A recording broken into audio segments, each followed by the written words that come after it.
В Масчинском районе Сагдийской области будет построено новое здание исполнительного комитета Народно-демократическая партия Таджикистана НУПТ в районе.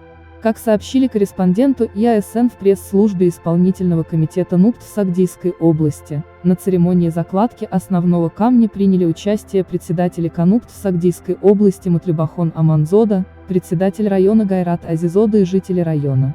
В ходе беседы с активом района Мутлюбахон Аманзода отметила, что возведение данного здания станет хорошим подарком в честь 25-летия образования партии и 30-летия независимости Республики Таджикистан. Согласно плану, здание будет состоять из 2 этажей, 5 рабочих кабинетов и 1 актового зала. На это будет выделено 500 тысяч сомани. Оно взведется при поддержке местного исполнительного органа государственной власти и актива партии. Сдача объекта запланирована к концу года.